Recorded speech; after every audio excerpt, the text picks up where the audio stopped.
Ministerios Evangelísticos Visión de Fe te da la bienvenida a su programa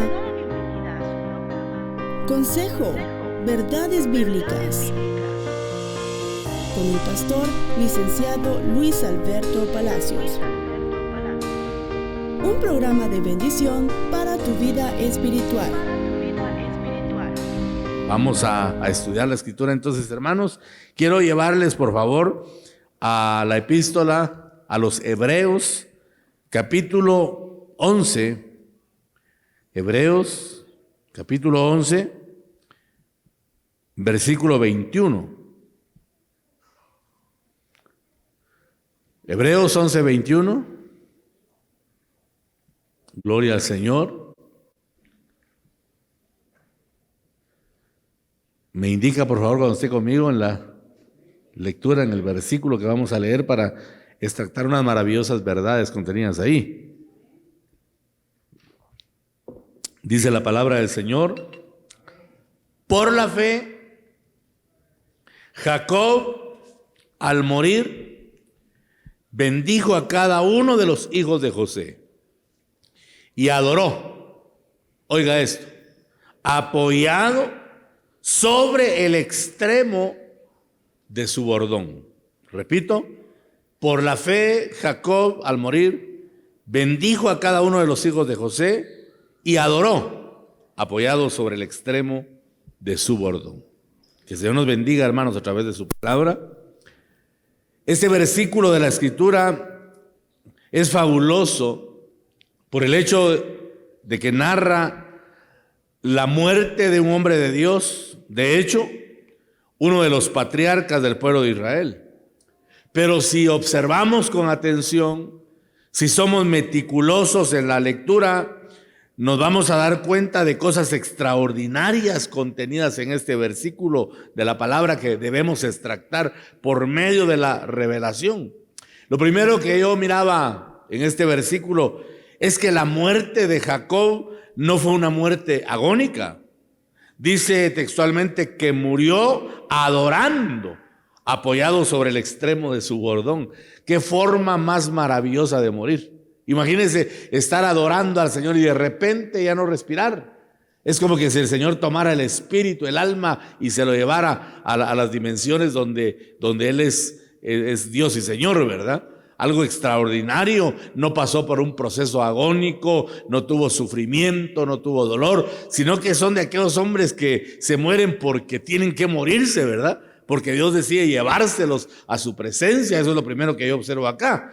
Ahora bien, cuando dice que él murió adorando, apoyado en el extremo de su bordón, el bordón es sencillamente, o era un trozo de madera un poco más alto que la estatura media de un hombre, muy útil para andar por los caminos escabrosos en los que tenían que caminar en aquel tiempo, ¿verdad? Caminos dificultosos, y en cierta forma el bordón era un apoyo para caminar de mejor manera. También era útil para espantar a los animales salvajes que encontraban en el camino, en los áridos desiertos o en caminos rocosos. Servía como un arma defensiva también el bordón. Pero en la costumbre hebrea es algo más que lo que acabo de mencionar, puesto que en el bordón solían escribir las promesas de Dios. Solían escribir también en el bordón todas las victorias que Cristo les había dado. O sea, cuando el pueblo pasaba por momentos de dificultad, por momentos de lucha contra los enemigos, que siempre han sido muchos los enemigos del pueblo de Israel, cuando pasaban por esos momentos tortuosos y al final el Señor les daba la victoria, ellos escribían una reseña en el bordón para que quedara grabado en ese instrumento que se convertía en una señal de autoridad, y ahí escribían todo lo que les pasaba, las victorias espirituales, las promesas cumplidas y también las promesas que aún no se habían cumplido. Entonces ellos esperaban, confiando en el Señor, que así como les había dado victoria sobre tantos enemigos, las promesas que aún no se habían cumplido, de una u otra manera se cumplirían. Entonces eso me lleva a pensar que nosotros como pueblo de Dios debemos de tener simbólicamente nuestro bordón espiritual, porque el Señor nos ha dado una cantidad impresionante de promesas, hermano. ¿Cuántos tenemos promesas en Dios? Por ejemplo, la palabra describe que hay 3,565 promesas, hermano, escritas para el pueblo del Señor. Repito, 3,565 promesas escritas para el pueblo del Señor. Todas y cada una de ellas constituyen ese bordón espiritual en el cual debemos apoyarnos, al igual que Jacob, sabiendo que si el Señor bendito, que si el Señor Dios Todopoderoso nos dio promesas, Él va a cumplir. Porque cada vez que nuestro Dios habla, Él decreta. Y un decreto es algo que debe cumplirse, hermanos amados, que tiene que llevarse al tiempo de realización. Y Dios ha hablado un sinfín de promesas para que nos apoyemos en ellas, y que en este caminar escabroso del mundo que se ha complicado tanto. El día viernes les decía a los hermanos que el mundo se ha convertido en un lugar inhóspito para el pueblo de Dios, y cada vez va a ser así. Por eso no esperemos nosotros, hermanos, tener empatía con el mundo, porque no es posible, le dije a los hermanos el viernes y lo repito, no es posible que creamos que vamos a tener empatía con un mundo que asesinó a nuestro Señor Jesucristo, un mundo que le dio la espalda, un mundo que no quiso saber nada del Señor. El apóstol Juan dice en su primer capítulo y en los primeros versículos que la luz vino al mundo. Y dicho sea de paso, bendito sea el día en que esa luz maravillosa brilló en la humanidad, porque ahí apareció la esperanza, ahí apareció el consuelo, ahí apareció la oportunidad para el pueblo del Señor. Vamos, iglesia, démosle fuerte esas palmas al Señor. Ahora, esa es la nota alegre, pero la nota trágica es que la luz vino al mundo, pero los hombres amaron más las tinieblas que la luz. Nuestro Señor no fue recibido, por lo menos por todos. Generalmente lo rechazaron. Entonces no podemos esperar nosotros que como cuerpo de Cristo seamos aceptos delante del mundo. Vamos a sufrir rechazo, eso lo dice textualmente la palabra, que así como rechazaron al Señor, de igual manera nos van a rechazar a nosotros. Pero, hermanos amados, debemos nosotros de aferrarnos entonces a nuestro bordón espiritual y caminar confiados en las promesas que el Señor nos ha dado, para que nos apoyemos en los momentos de prueba, de aflicción, cuando creamos que estamos desfalleciendo. Porque hay momentos en los que uno siente que desfallece en el caminar cristiano. ¿Estamos de acuerdo? Hay momentos que las fuerzas menguan. Porque, hermanos, en esta batalla continua que tenemos se sufre un desgaste espiritual. Quizá por eso el salmista en el Salmo 23 dice, aunque ande en valle de sombra de muerte, no temeré mal alguno. ¿Por qué dijo el salmista que no iba a tener temor? Número uno, porque tú estarás conmigo. Eso es lo primero. Porque el Señor prometió ser compañero fiel de camino. Porque el Señor prometió caminar con nosotros todos los días de nuestra vida. Y dice también el salmista, tu vara y tu cayado me infundirán aliento, me infundirán espíritu, me darán vida para que no me quede a la mitad del camino. Esa es una buena noticia, porque tenemos la garantía en el Señor, hermanitos amados, que Él nos va a estar fortaleciendo, que Él va a estar renovando nuestras fuerzas, y entonces tenemos asegurado que vamos a alcanzar la meta, porque el Señor va con nosotros y Él nos va a dar el éxito, Él nos va a dar la victoria, Él nos va a dar la prosperidad que tanto deseamos en nuestro caminar. Démosle gloria al Señor los que creemos esa verdad. Entonces, cuando pasemos por pruebas, por aflicciones, cuando desfallezcamos, cuando estemos atravesando un conflicto familiar, que suelen aparecer los conflictos familiares. De repente alguien esta mañana vino con uno o con más conflictos familiares, porque puede ocurrir conflictos espirituales, económicos, o cuando la enfermedad se presenta en nuestra vida o en la de nuestros seres amados. Qué faceta más incómoda, hermanos. No existe nada que sea tan traumático como pasar por esos procesos de dolor. Cuando uno mira a un ser querido que está pasando por angustia, por enfermedad, y muchas veces nosotros estamos incapaces para poder auxiliarlos o hacer algo por ellos. Son momentos bastante tortuosos en los que tenemos que aferrarnos a nuestro bordón y decirle: Señor, nos vamos a tomar de esas promesas benditas que tú has dejado para nosotros.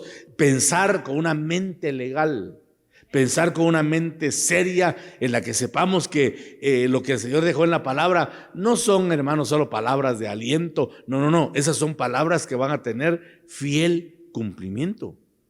Por ejemplo, cuando alguien habla, como hoy que hubo mensaje profético, palabra profética para el pueblo, uno a veces cree que son palabras de consuelo. Yo recuerdo que mi pastor dice, cuando alguien profetiza y dice: yo he visto tu aflicción, yo he visto tu dolor, yo conozco tu batalla, pero yo haré que tus enemigos vengan y se postren delante de ti. Uno piensa que son palabras de consuelo. No. Usted va a ver a la gente que se postre delante de usted. Eso es lo que Dios está diciendo.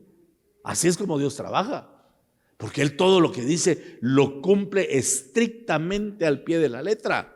Hoy el Espíritu nos pidió que nos preparemos. Hoy el Espíritu nos dijo que Él está en medio nuestro, y ese es motivo para regocijarnos, hermano, porque es cosa buena estar en la presencia del Dios Todopoderoso y recibir las bendiciones múltiples que Él ha preparado para su pueblo. Bendito y alabado sea el nombre del Señor. Segunda de Corintios capítulo 1 y versículo 20. Segunda de Corintios 1:20 dice de las promesas: porque todas las promesas de Dios son en Él sí y en Él amén, por medio de nosotros para la gloria de Dios. Repito, porque todas las promesas de Dios son en Él, son en Él sí y en Él amén, que significa así es o así sea, por medio de nosotros para la gloria de Dios. La palabra griega que se emplea para promesa es la palabra griega epangelía. Epangelía significa promesa, y lo que significa literalmente es seguridad divina de algo bueno. ¿Qué significa promesa? Seguridad divina de algo bueno. Nosotros debemos tener la seguridad divina de que algo bueno Dios está preparando para nosotros. Porque cuando tenemos nosotros esta certeza, esta seguridad divina que algo bueno va a suceder, no podemos más que apoyarnos en la promesa y, al igual que Jacob, adorar a nuestro Padre Celestial. Hermanos amados, la adoración es un instrumento, yo creo, indispensable para el cristiano que quiere alcanzar victorias en Dios, porque la adoración, sobre todo cuando emerge en medio de un conflicto, en medio de una batalla, en medio de una lucha, cuando emerge la adoración para el Señor, empezamos nosotros a decirle a través de esa adoración: Señor, yo soy débil, Señor, humanamente yo no soy capaz, Señor, humanamente yo no tengo fuerzas, pero hoy vengo a poner toda mi necesidad, mi debilidad delante de ti para que tú tomes el control. Empezamos a apoyarnos en las promesas que el Señor ha dado. Y hermanos amados, créanme que nuestro Dios nunca nos va a dejar en vergüenza. La palabra dice que los que confían en Jehová, jamás. Los que confían en Jehová nunca serán avergonzados. Por eso no tengamos temor de declarar nuestra fe, no tengamos temor de hacer confesiones también de fe para decirle al Señor que confiamos en sus promesas, que creemos que todo lo que está consignado en la palabra se va a cumplir en su momento.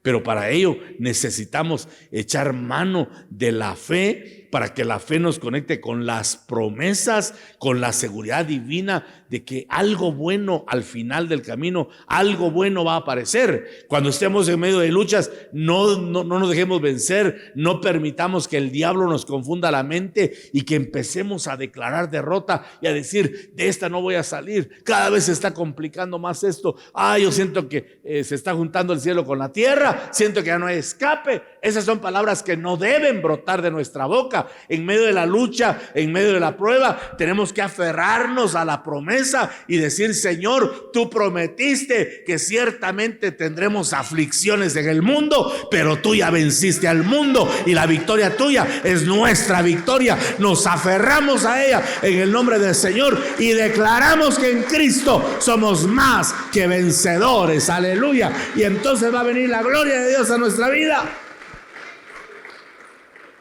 Dice Números 23:19 que Dios no es hombre para que mienta, ni hijo de hombre para que se arrepienta. Él dijo y no hará, habló y no lo ejecutará, dice la palabra.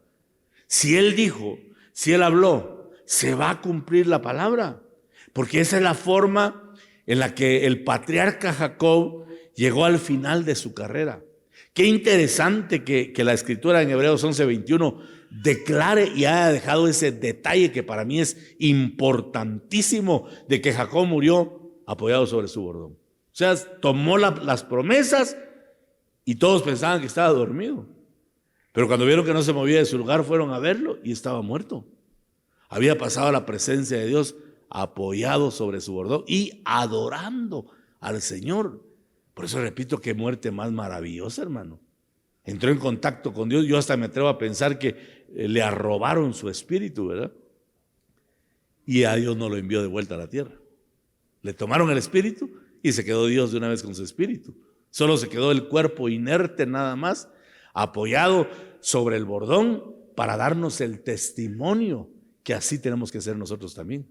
Pero apoyarnos, hermanos, verdaderamente a las promesas, porque fíjese que hay una crisis de credibilidad.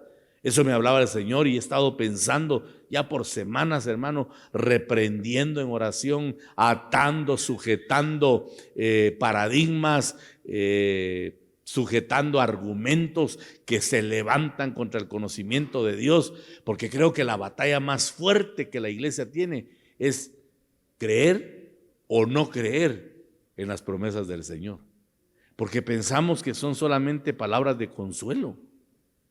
No nos lleva a veces nuestra razón a considerar que lo que está escrito es una palabra poderosa que dice en sí misma que es viva y eficaz. Es viva y eficaz. Esta no es letra muerta. Esta no es como una obra literaria que contiene historia nada más y vivencias del pasado. No, esta palabra es viva y eficaz. Significa que es una palabra contemporánea que es útil para cada época, para cada generación. Es una palabra activa y si creemos en ella, entonces vamos a entrar a una dimensión en la que vamos a descubrir todas las cosas grandes y extraordinarias que Dios ha dejado para su pueblo y que se constituyen en el punto de apoyo para que nuestra fe no decaiga. Entonces Jacob murió adorando y apoyado en las promesas del Señor, murió de pie. Mire qué forma más extraordinaria de morir.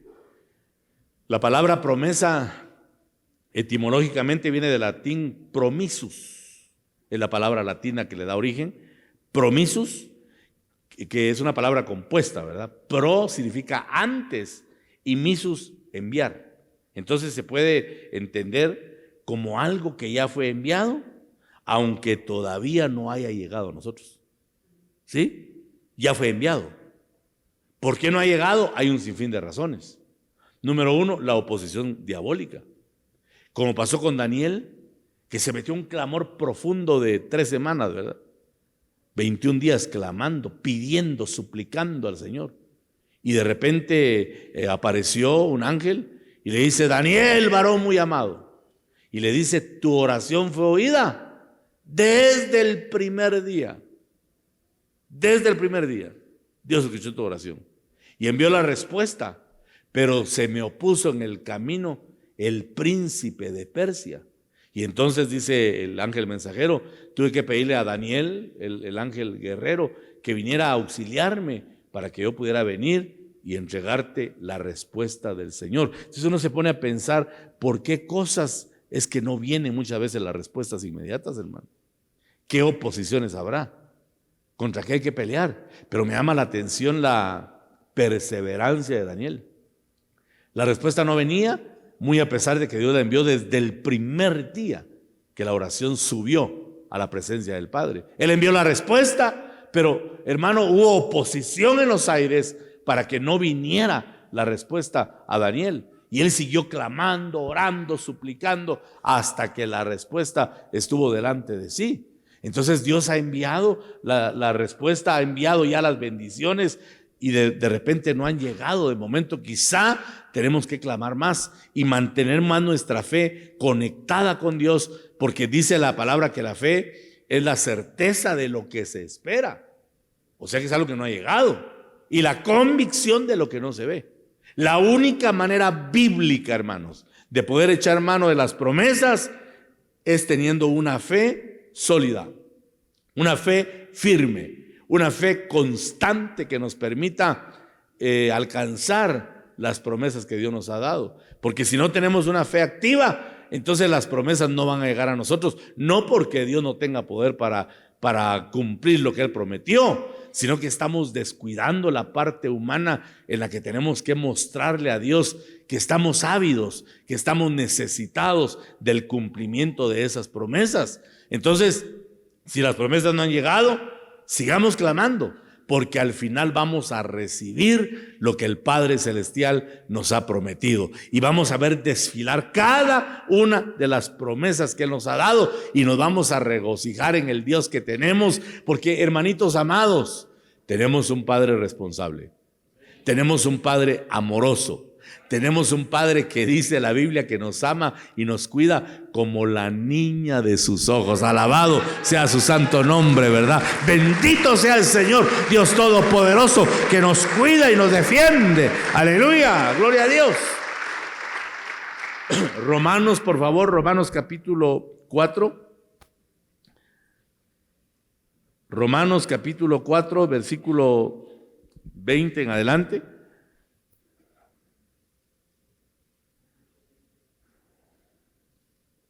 O leamos desde el 19, por favor, hermanos.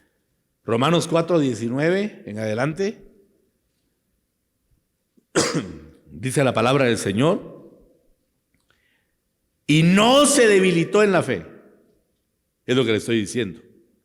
No se debilitó en la fe, ni consideró su cuerpo ya muerto, siendo ya como de 100 años. Ni la matriz muerta de Sara, que tenía, según los analistas bíblicos, 90 años. Imagínense ese matrimonio. Un hombre de 100 años y una mujer de 90. Y que de ese matrimonio surja un niño. Eso es una locura para la mente natural. Pero dice acá la Biblia que fue el poder de Dios, pero también fue la fe de Abraham, que no se debilitó. Quiere decir que la fe se puede debilitar.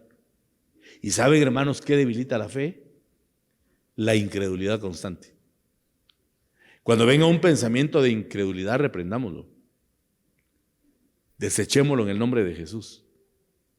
Porque la incredulidad comienza a debilitar la fe. Pero Abraham no se debilitó en la fe, ni consideró su cuerpo ya muerto. Yo me atrevo a pensar que Abraham comenzó a declararle a su cuerpo que tenía vida, que tenía vida, que tenía vida.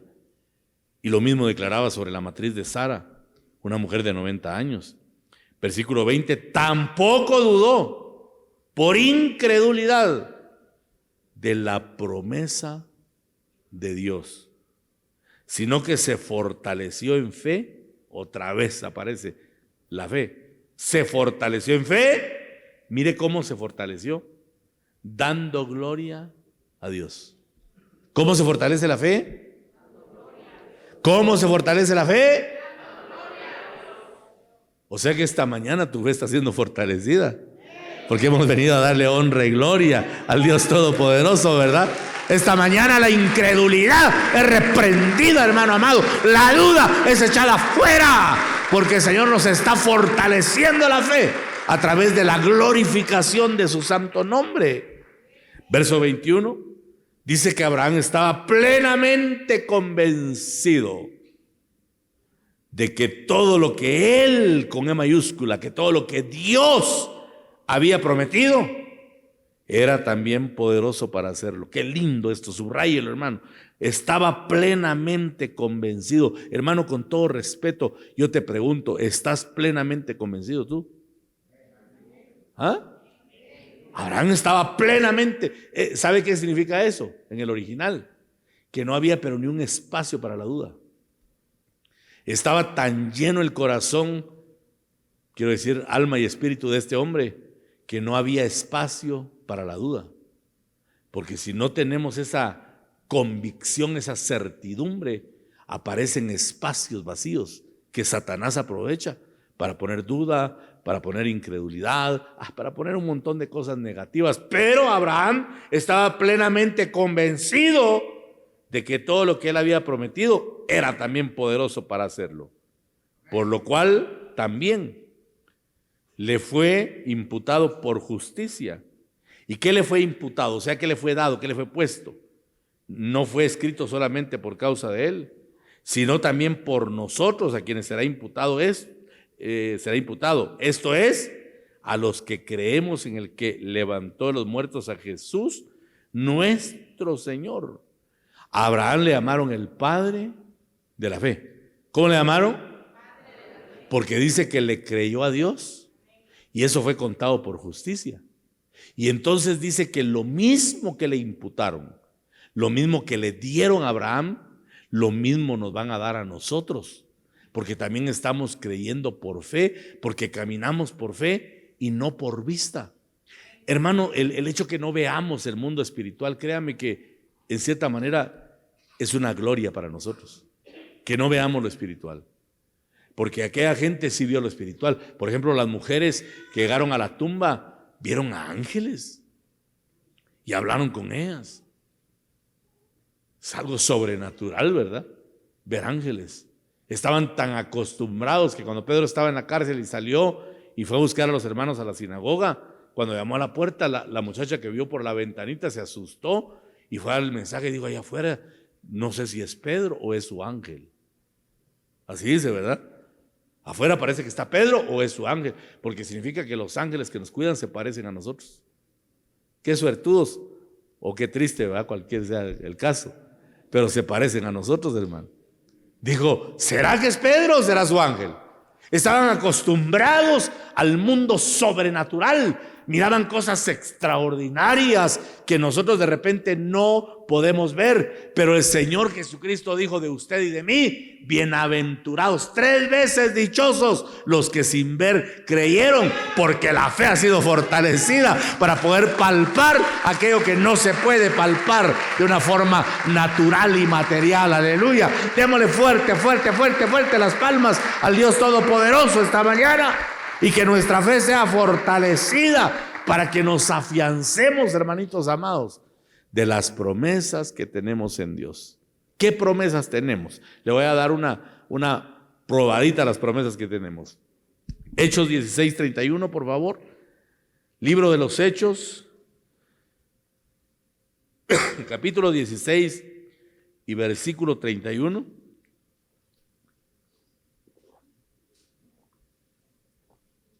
Y ellos dijeron: cree en el Señor Jesucristo y serás salvo tú y tu casa. No es un acto de inercia, ¿eh? No significa que usted creyó y sus hijos todos son salvos. La idea es de que al depositar la buena semilla, nosotros vamos a seguir sembrando la semilla del Evangelio. Eso significa, ¿verdad? Porque ya bien dice por ahí un pensador que Dios no tiene nietos, Él solo tiene hijos nada más. Amén. Pero la promesa es que cuando llega la salvación a una familia, comienza a alcanzar a todos. Eso lo hemos vivido nosotros, ¿verdad? Uno creyó en la familia y al tiempo toda la familia es cristiana. Qué obra más maravillosa la del Señor, ¿verdad? Y qué bendición saber que tenemos promesa de salvación, hermanos. Esta es la promesa de salvación. Qué lindo saber que en Jesús hay salvación y vida eterna, y qué maravilloso poder todavía anunciarle al mundo que en Cristo hay salvación, porque como bien dice el profeta, el brazo de Jehová no se ha acortado para salvar. Él sigue alcanzando a los necesitados. Él sigue alcanzando a los que tienen corazón contrito y humillado. Él sigue alcanzando a los que anhelan más y más de su presencia, porque su brazo está extendido todavía para salvar al peor de los pecadores, al que ya no tiene esperanza. Cristo le ha dado todavía oportunidad de salvación. Entonces por eso dice: cree en el Señor Jesús y serás salvo tú y toda tu casa. Hay promesa de salvación. Si alguien esta mañana no ha creído en Jesús, hoy puede ser el día para que crea y para que se afiance, para que tome el salvoconducto que lo va a librar del infierno y le va a dar vida eterna. Porque eso hay que anunciarlo sin ambajes, hermano. El que no cree en Cristo ya está condenado. No va a ser condenado. El que no cree ya está condenado. O sea que el mundo camina bajo condena, y los que toman a Cristo están saliendo de la condenación y entrando a una faceta de vida nueva y de vida eterna que el Señor ha preparado para nosotros, porque tenemos, insisto, promesa de salvación. ¿Cuántos le damos gloria a Dios, al Señor, por esa misericordia? Aleluya. Efesios capítulo 6. Efesios capítulo 6, versículos 2 y 3, por favor. Pasaje bien conocido. ¿Estamos todos ahí? Efesios 6, versículos 2 y 3. Textualmente dice: honra a tu padre y a tu madre, que es el primer mandamiento con promesa. ¿Para qué? Para que te vaya bien y seas de larga vida sobre la tierra. Aquí hay una promesa de larga vida. Aquí está el secreto de vivir mucho tiempo, hermanos. No sabemos el tiempo que Dios nos ha dado en esta tierra, pero si el Señor mira que honramos y obedecemos a nuestros padres, seguramente nos va a alargar el tiempo de existencia sobre la tierra. Si aún viven los padres, honrémoslos, cuidémoslos, obedezcámosles, en el sentido de honrarlos. Y hay mucha forma de darle honra a un padre. Por ejemplo, proveer para sus necesidades. Aquellos que son responsables y que de alguna manera contemplan en su presupuesto familiar a sus padres, los están honrando, hermano. No vayamos a caer nosotros en el error de no darle a los padres de familia o decir yo tengo a mis propios compromisos, aunque eso es cierto, ¿verdad? Por ejemplo, la cultura americana, me refiero a América del Norte, ellos tienen otra forma de pensar. Ellos se preparan en el tiempo que son activos económicamente, se preparan para hacer bienes, para hacer esto, para hacer lo otro, para darle a los hijos, y ellos entienden en su cosmovisión que cuando lleguen a la etapa adulta, sus hijos ya tienen sus propias responsabilidades, y por eso es que ellos desean en su credo no ser carga para los hijos. La solución que han decidido y que se ha convertido en algo generacional y en algo normal entre ellos es que cuando ya los padres no pueden, los recluyen en un asilo de ancianos y ahí terminan su vida. Y fíjense que muchos de ellos lo aceptan tranquilamente. Saben que el tiempo va a llegar en el que tienen que ir a parar al asilo porque sus hijos ya tienen sus propias responsabilidades. Pero si yo cotejo eso con la palabra, sinceramente yo creo que trae repercusiones, hermano. Quizá por eso es que si usted mira las estadísticas, el pueblo norteamericano no vive muchos años. ¿No será porque han dejado por un lado el principio de honrar a su padre y a su madre? Si usted no le da ayuda a sus padres, aunque compre cremas con vitamina E y tome antioxidantes, se va a petatear pronto, hermano. Amén. Pero si cumple con la honra, bienaventurados los que todavía tienen esa responsabilidad y que le dan con amor a sus padres, porque el Señor dice: te voy a dar larga vida, te voy a coronar si cumples mi palabra. Yo me pregunto, ¿por qué Dios pedirá honra para los padres? A veces hay deudas de honra, hermano. Estamos en deuda con la honra porque no lo estamos cumpliendo. Yo le aconsejo que en su presupuesto aparte algo para sus padres, porque es un principio bíblico, es un principio escritural. Mire lo que dice como una antítesis Deuteronomio. ¿Qué es? Deuteronomio 27, 16. Abróchese el cinturón o agárrese de la silla. ¿Está conmigo ahí? Entonces, ayudar a los padres es honrarlos. Ayudar a los padres es, repito, ayudar a los padres es. Ahora oiga lo que dice Deuteronomio 27, 16. Maldito el que deshonrare a su padre o a su madre. Y dirá todo el pueblo: amén. Así sea. Entonces, ¿qué significa deshonrar? Es no ayudar. Porque cuando dice aquí maldito el que deshonrare, uno piensa en un montón de cosas, ¿verdad? Pero si lo ponemos en contexto con la palabra, es no apoyarlos. Y dice acá, eso quedó escrito en la ley: maldito el que deshonrare a su padre o a su madre, y todo el pueblo dirá amén. Mire eso. Entonces mejor tomemos la promesa de larga vida. ¿Cómo? Honrando a nuestros padres, dándoles lo mejor, para que entonces estemos en línea, en sintonía con el Señor, y que veamos bendiciones sobreabundantes desprenderse a nuestro corazón y a nuestra vida. Amén, iglesia. Proverbios capítulo 3, por favor. Proverbios capítulo 3, versículos 9 y 10.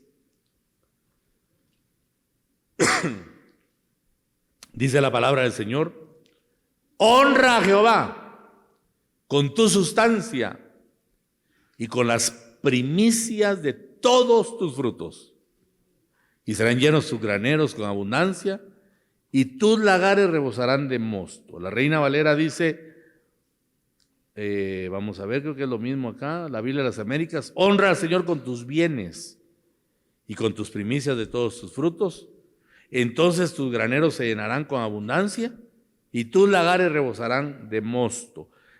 La promesa es que cuando honramos a Dios con nuestros bienes materiales, vamos a tener abundancia de la palabra, ese es el trigo, y vamos a tener abundancia del gozo, que es el mosto, el vino, porque como leemos en este versículo, que es un versículo con promesa, el grano es figura de la palabra y el mosto o el vino es figura del regocijo. Lo que Dios promete, hermano, para nosotros cuando le damos a Él, honrándolo con nuestros bienes, y le damos de una forma que no sea cargosa, porque no hay nada peor que darle a Dios con carga. Yo les he aconsejado muy sinceramente y les he dicho, si alguien va a dar a Dios con carga o con molestia, mejor no dé nada, porque dice que Dios ama al dador alegre. Eso dice la Biblia.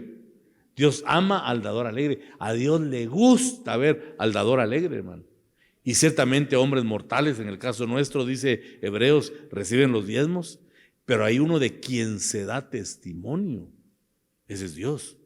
Pero hay que darle a Dios con alegría, con regocijo. Y la promesa del Señor es que se va a llenar nuestra alma con abundancia. Y los lagares van a rebosar de mosto. O sea, vamos a tener abundante palabra y abundante vino. Que el vino es el que alegra el corazón del hombre. Es figura del regocijo. No hay nada mejor que tener paz y gozo, hermano. Cuando uno no tiene paz y gozo, está uno en problemas muy serios, hermano. Pero cuando hay gozo es porque el Señor ha enviado su paz. Y tal vez no tenemos, hermano, sobreabundancia o riquezas extremas, pero tenemos paz. Porque mire, hermano, tener de todo y no tener paz, eso es lo peor que puede haber. Eso es lo peor. Como gente que está metida en jaula de oro, ¿verdad?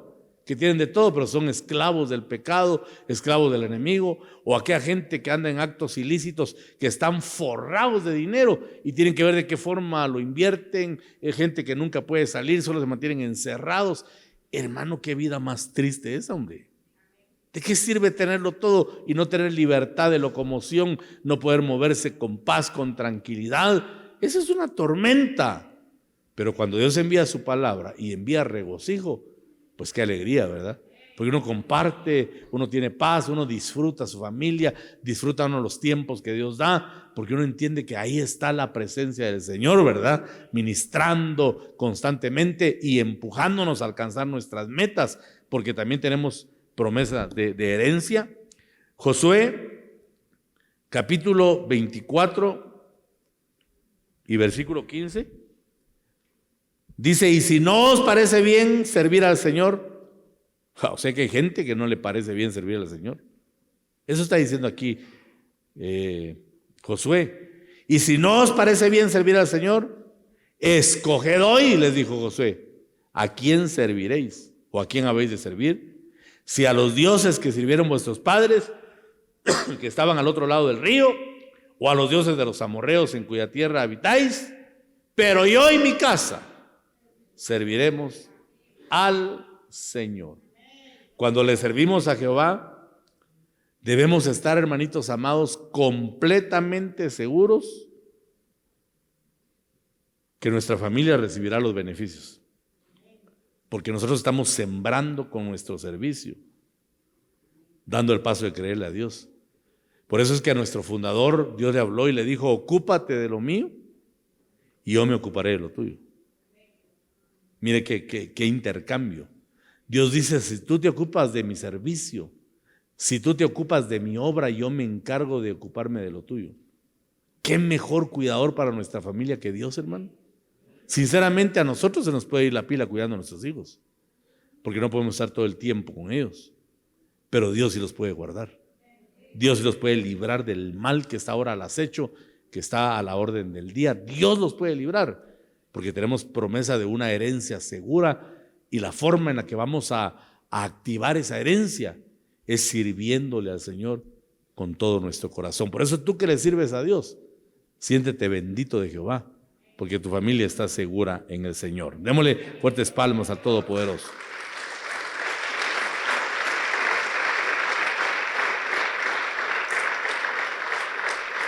Hechos 1:8 dice, pero recibiréis poder cuando haya venido sobre vosotros el Espíritu Santo. ¡Ah, qué linda promesa!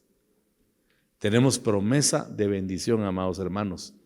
Promesa de guianza, de consuelo, porque para eso fue enviado el Espíritu Santo. Tenemos también la promesa de su venida. El apóstol Pedro dice, ¿dónde está la promesa de su venida? Dice en el capítulo 3 de la segunda epístola de Pedro, porque desde que los padres durmieron todo continúa tal como estaba desde el principio de la creación. Mas sin embargo tenemos la promesa firme de que pronto el Señor vendrá por nosotros. Amén. Y por eso nosotros anunciamos este evangelio y comunicamos las promesas del Señor. Hasta cantamos desde niños, las promesas del Señor mías son las promesas del Señor. ¿Qué dice? Mías son en la Biblia, sé las promesas del Señor mía. Qué bonito, ¿verdad? Qué lindo eso, hermano. Pero ya analizó usted el contexto de ese cántico. Las promesas del Señor son mías. Apropiémonos de las promesas. Es nuestra la promesa de sanidad. Es nuestra la promesa de liberación, es nuestra la promesa de victoria, es nuestra la promesa de resurrección. Hermano, las promesas del Señor son para nosotros, pero hay que dimensionarlas y vivir, hermano, al extremo las promesas del Señor, para que por medio de la fe veamos cómo se van cumpliendo, cada una de esas promesas que el Señor bendito nos ha dado. Démosle palmas fuertes al Señor, por favor, esta mañana. ¡Aleluya!